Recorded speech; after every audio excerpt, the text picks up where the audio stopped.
Hey everybody, it's Tim Miller from the Bulwark here with Lauren Egan. It's a reporter writing about the Democrats and the opposition, and there was much opposition this weekend. On Saturday, there were 1,300 hands-off rallies of varying sizes across the country. Organizers estimated about 600,000 total participants. For a nonpartisan estimate, the Atlanta police said there were 20,000 in Atlanta. Gives you a sense for what's happening there. They're in big cities. In Boston, there's a big protest focused on Rumeza Ozturk, the tough student that's got swept off the street for an op-ed.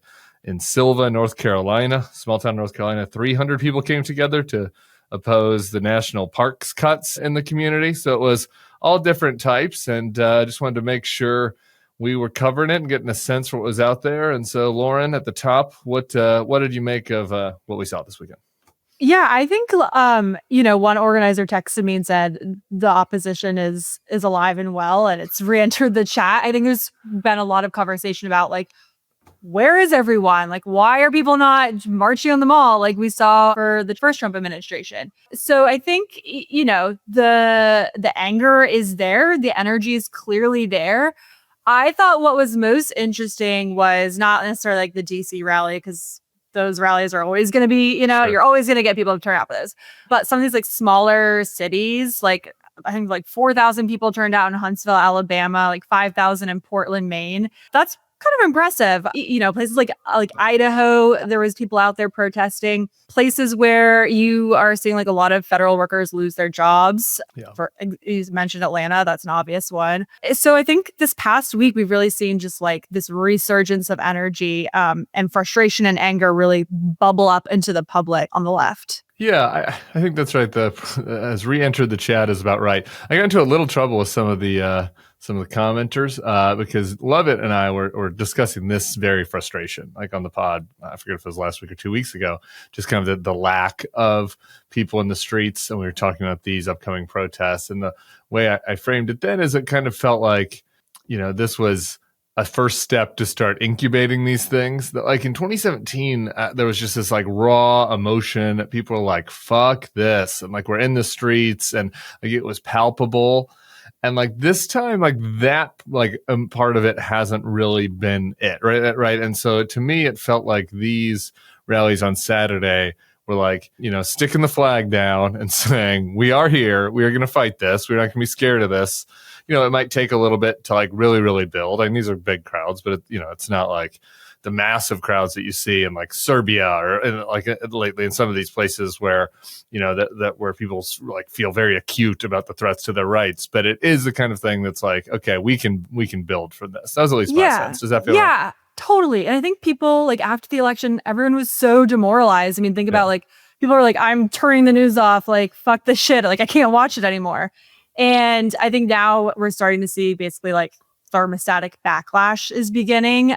People have recovered a bit, just from the immediate shock of it. And some of the organizers were describing it to me as this is all about creating muscle memory. And so to your point, this isn't just it. It's we got to keep showing up. When Trump keeps doing crazy stuff, we've got to build that sort of energy and habit of getting out there and protesting. But also it's a long 4 years. It is. And so I think there was a sense among organizers okay, right after the election, we've got to be strategic in how we ask people to spend their time when everyone's so exhausted and so tired. You need a minute to recover and then get ready for all the organizing that we have to do over the next few years. I want to ask you another more of a strategic question from the organizers, but let's play a couple clips from the rallies for people who didn't get out to kind of see what the vibe was like. Hands off! Hands off!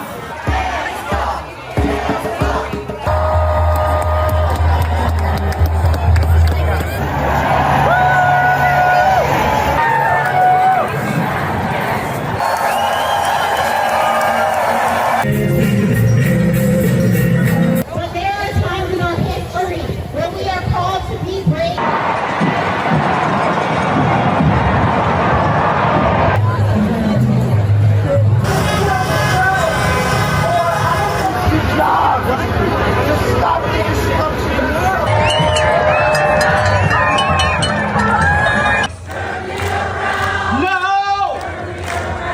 The thing that jumps out to me is, right, this is, I guess, the ban and flooding the zone with shit thing. Like, you can just tell, like, from the signs and just from the, these types of protests, it's not like George Floyd, right? Where it's like there's this rallying point around one thing, right? It's like we mentioned, it was the national parks for some people. It's the CDC cuts in Georgia. It's fucking people are pissed at Elon. Like, some of it is like felt like old Resistance 2017 stuff. There were some funny signs from old ladies calling Trump the C word. You know what I mean? Like, it's a little bit.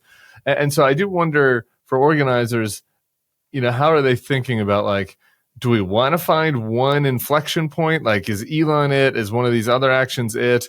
Or do you want to kind of get as many people into the game as possible by letting the protests be a little bit kind of amorphous in what exactly they're protesting? Yeah, I think the goal is definitely to make it a bit more a big tent. Even if you think back to like the Women's March, like obviously that was so focused on women and the pussy hats, like all that kind of stuff. Sure. And like it was a lot of like grounding that and rooting that in like more social issues. And I think now, especially this past week with tariffs and everything and Doge, they feel like you make this big tent by focusing it on pocketbook issues. And that's going to mean different things for different people in different parts of the country.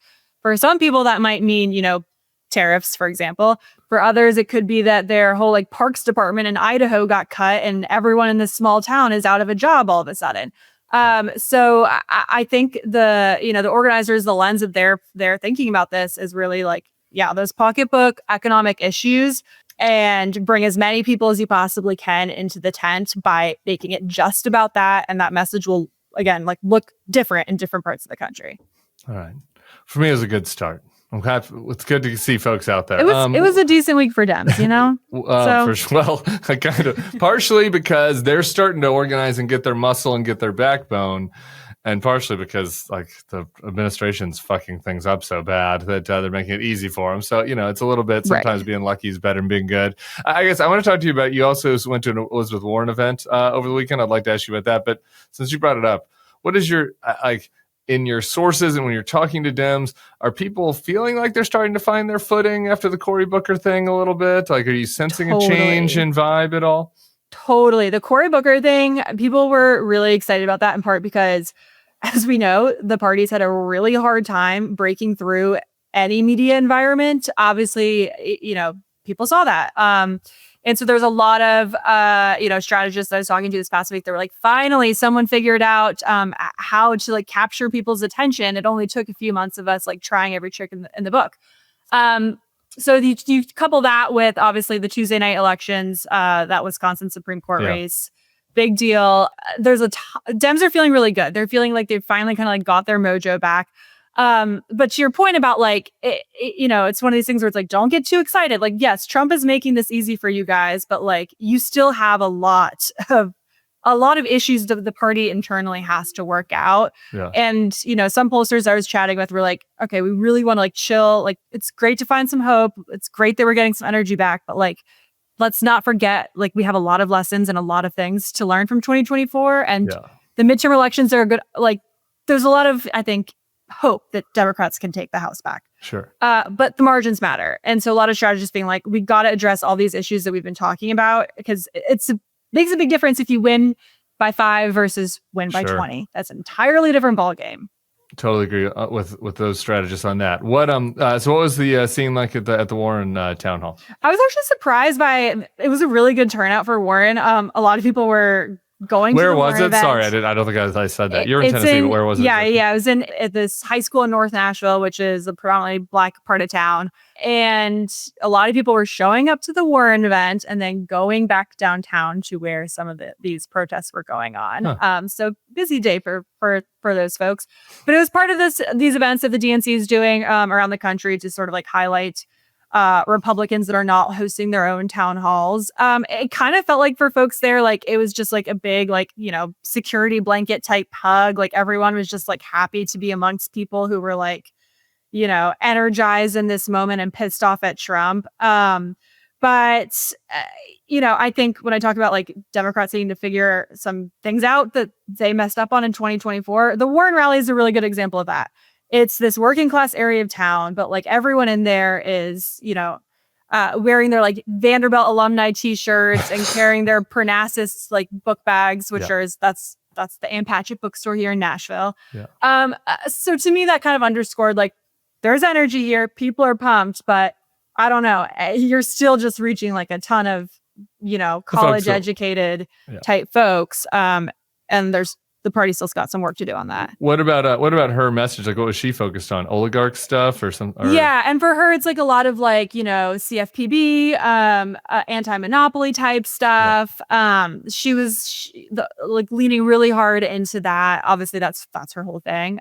And kind of really going into a bit more of like this populist type message that Warren's obviously like really known for. But and I chatted with her a bit before her speech, and we were kind of talking about like, she's like, I really think that this is a time for sort of the Warrenism brand of Democratic politics to have a moment.